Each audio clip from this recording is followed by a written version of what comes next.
In this video, some of these desserts look like actual pieces of art. It's gorgeous. How could somebody even eat that? I'm gonna be taking you on a tour. Oh yeah, it's hot, steamy, juicy, and succulent of Ho Chi Minh City's most expensive buffet. First of all, cheers. We opted for the alcohol package, so I have unlimited wine for the next 3 hours. Ho Chi Minh City is the biggest city in all of Vietnam at around almost 10 million people. This is a city with plenty of food and plenty of buffets. I've gone to very cheap buffets in the past, but the buffet we're going to today costs over $70. Right behind me, you can see Caravelle Hotel. The buffet is called 19 Buffet. The buffet itself is $72.52, but if you want to get unlimited alcohol, that's an extra $14.54. That's not bad. I mean, go to New York, any cocktail is going to cost you that for one cocktail. Here it's unlimited cocktails.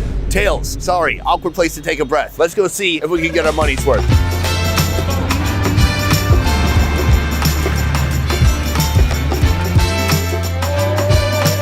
Officially, the buffet opens in 17 minutes. I want to get here a little bit early because as soon as the doors open, people are gonna rip this thing apart. It never looks better than before people get here. We're gonna go take a look and see what kind of options they have. I've been to other expensive buffets that were a bit more broad. Here, it's really condensed. There's tons of meat and it's all together. This is all seafood right here. We have some scallops, abalone. If you come here, they have all the roasted meats. Also, they have pizza. Now, I'm not sure who pays $71 and then gets pizza at a buffet, but that's not gonna be me today. As you come down here, they have a foie gras station. I think they will sear it a little bit and then maybe put it on some bread. So I'm definitely gonna come back for that. Right here, sushi. It looks pretty gorgeous. They have like literal sushi flowers from salmon, from whatever fish that is. They have some rolls, they have some nigiri. All that looks stunning and delicious. They're still setting up a little bit. You can say they're putting some desserts on the dessert area. Some of these desserts look like actual pieces of art. Take a look at this. It's gorgeous. How could somebody even eat that? Feels mean to do. Here, you can get your steak incredibly rare. No, I'm just kidding. I think they'll cook this up for you. They have some steak, they have an octopus, even more seafood here. We've got snails, we've got another kind of shellfish. We have lobsters up here, shrimp down here, and then down here, it looks like different colors of caviar or fish eggs at least. And then over here, the oysters. Now, do I like oysters? I don't know. I'm always right on the fence. But what I've learned is smaller is better, and then you have to include some Vietnamese sauces, some lime, maybe some salt and pepper. So we're gonna try some of those soon. We have just a couple more minutes before they open, and then we're gonna get to it. Round one, I'm gonna start with oysters. They have shucked and unshucked. I'm gonna go with the shucked ones. I'm guessing these would be local. On the side, sauce is a must. Yummy, whatever that is, and yummy, whatever this is. It's probably salt and pepper right here, and then some limes to go with that. This is a cracker topping tray. Sonny, you're at a buffet. Why would you get some cheap Ritz crackers? Well, because you can put fun things on top of the crackers. Right here, eggs. So I'm told these are shrimp eggs, and then these are wasabi flavored eggs. Awesome. And then this is just normal caviar. What's great is to go with the fish eggs, you can also have chicken eggs. So this is some diced up egg whites. And then this looks like a heavy whipping cream. We've got our oysters, we've got our eggs. Let's go eat. First of all, cheers. We opted for the alcohol package, so I have unlimited wine for the next 3 hours. So I got two random sauces. They're both like a kind of a vinegar sauce. I'm gonna put some of that in there, put a little salt and pepper, a squeeze of citrus. It's soaking up all those sauces. Let's try it out. Okay, pretty good. It's gooey, it's like a loogie, but the flavoring does help a bit. It's just a strong vinegar kind of flavor that's been added. I still don't understand why some people absolutely love and adore oysters, like the person holding the camera right now, who happens to be married to me. Here, many crackers. Here, one cracker. Sorry. So I want to point out a couple things. This is caviar right here, but this is not going to be like the caviar from a sturgeon. This is probably from like a cod or some other much, much cheaper fish, and then it's dyed black to make it look like the fancy, expensive caviar. It doesn't mean it can't taste good though. It's very salty, briny, chewy. I still like it, but that is still definitely an imitation of the real thing. Here, wasabi caviar. Very, very fine, tiny little eggs. They explode as you chew on them. A hint of wasabi flavor. And I'm told this is shrimp eggs. Oh, super briny, intense, seafoody. Forgot the chicken eggs. Chicken eggs, briny, seafoody. Oh wait, no, it's just an egg white. This here is not even an appetizer. It's more like an amuse-bouche. It's just a flavor, a taste of what's to come. Let's go up for another round. I've been told that this middle section right here is for display purposes only. You can eat the food, but you don't take the food from here. You actually order it, and then they'll cook it up for you. So I've got lobster, I've got abalone, and crab. Let's go see the food. They've just brought me my seafood that they cooked in the back. The abalone looks absolutely delicious. I think this is garlic and butter. And I really appreciate that you can come here and fill up on abalone. Abalone is very expensive. I've stabbed it. It's looking hot and steamy. Let's try it out.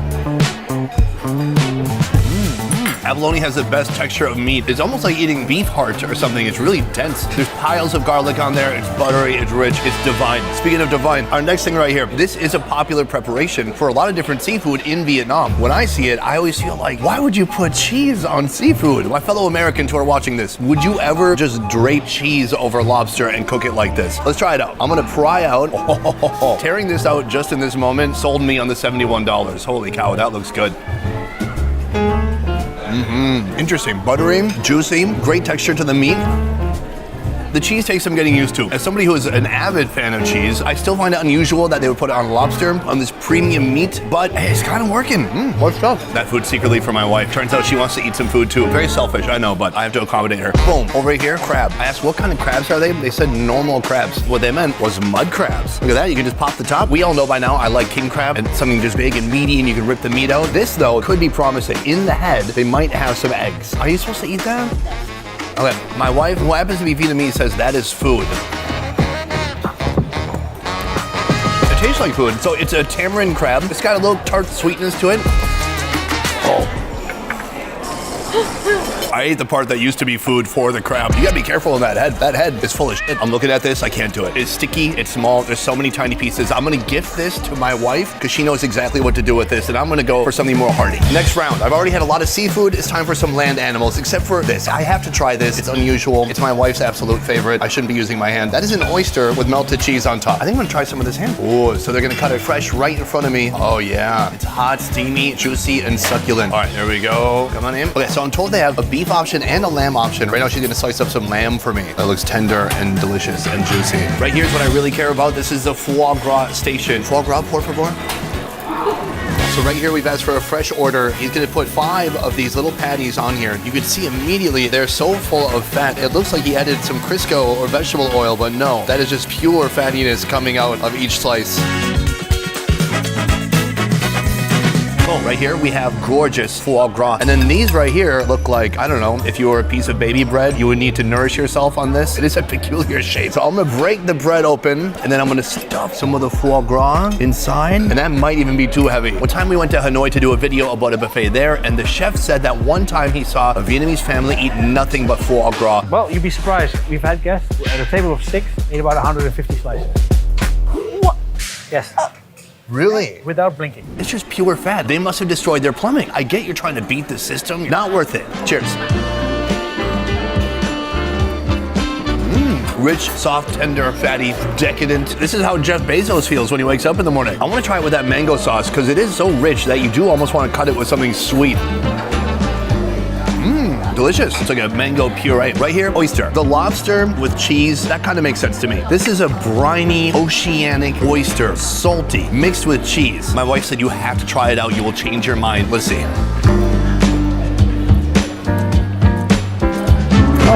What the heck? Not briny. I thought it'd be like the taste of the ocean mixed with melted cheese, which is not a combination that I want, but that's pretty good. It just tastes creamy and meaty. All right, I stand corrected. I was being egotistical. Cheese on an oyster. That's pretty good. Next, we have lamb. Ooh, check out this lamb sliced fresh for me. Very much to need. I have a mustard sauce here, just for a little bit of extra flavor. It's lamby, but I can say it is a little bit bland. There's not a ton of flavor to it. So I think if you're gonna get meat like this here, you have to add your own sauces. Overall, it's juicy and delicious. It's just lacking a bit of flavors. Here, a big old piece of ham. It's so funny, she gave me this giant slice and then she said, is that enough? This is enough for a football player.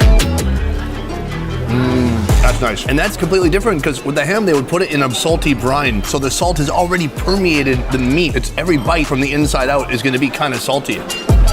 Soft, tender, delicious. That's a nice ham. I'm not sure how much more I can fit in my body at this point. I'm gonna try to do 1 to 2 more rounds and then I gotta call it quits. Let's go for more. So here's the difficult part about any buffet. As soon as you get like 3/4 full, food starts to look less attractive. And so at this point, I'm trying to figure out what I wanna eat. I have such a small amount of stomach space left. I have to really choose wisely at this point. Sushi. Here we have some wasabi paste. I'll just put that on a peanut butter and jelly sandwich.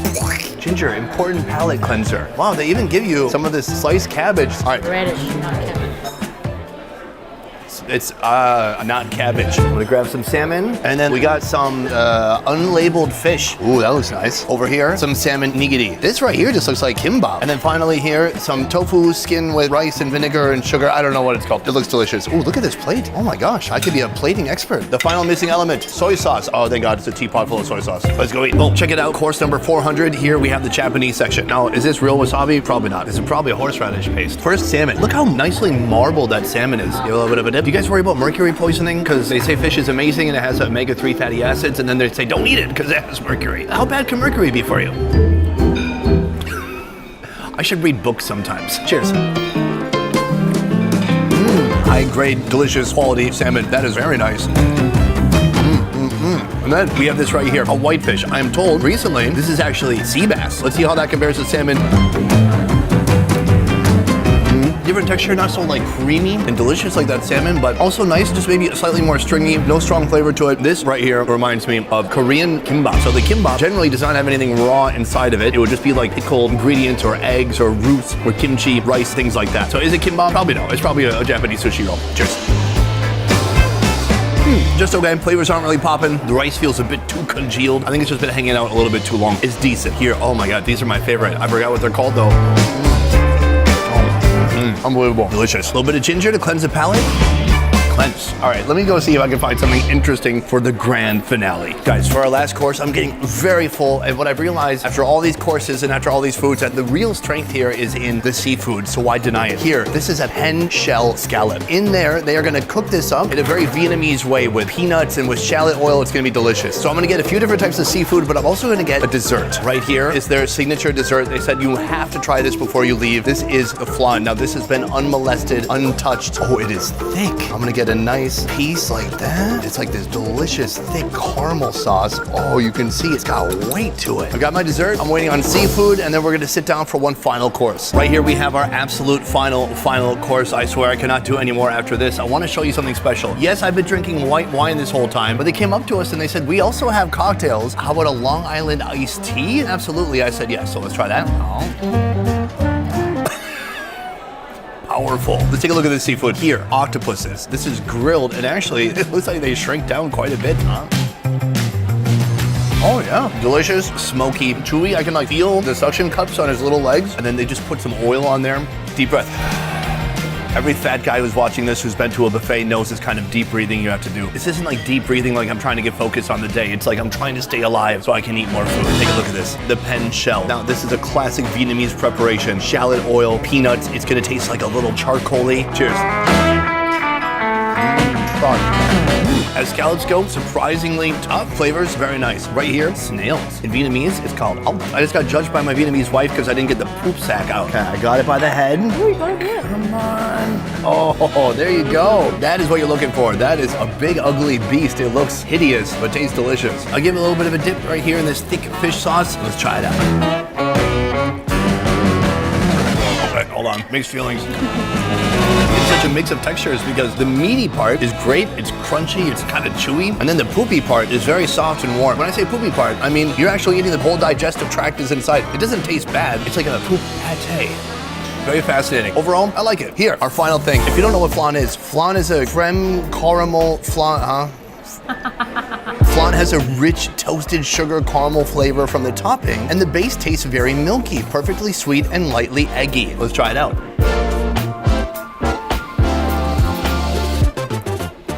Gosh. It is like taking an ecstasy pill, except that you don't have a hangover the next day. There's like a touch of delicious, tantalizing caramel flavor, but beneath that, a base of intensely creamy, milky notes. It's like if a cow dunked its udder in caramel and then you sucked off that cow. But luckily, you don't have to suck off a cow. You can just eat this, and it feels much more civilized. Boom, we did it. 75 different dishes in my stomach right now. That's gonna be good for me later. We're gonna go outside at this moment, and I'm gonna tell you my final thoughts. Boom! Guys, I'm trying my best to suck in my stomach right now. It's in the wind, it's not helping. Oh, there we go. Guys, that is the end of the video. 19 buffet, I gotta say, it's over $70. If you add the booze, it's around 85. For me, 100% worth it. That is not something you do every Sunday, but maybe something you do once or twice a year. It is glorious. There's so much food. It's an experience. You can just chill out. It's a great time. The people here were very incredible, kind, sweet, and very attentive, coming by every couple seconds. Do you need a 7th glass of wine, sir? You probably shouldn't, but do you want more? Yes, was the answer. In the end, I must say, highly recommend. Otherwise, that is it for this one. Thank you so much for watching. I will see you next time. Peace. Oh, I wonder what the most expensive pizza buffet is in Saigon. I want a Godfather's pizza.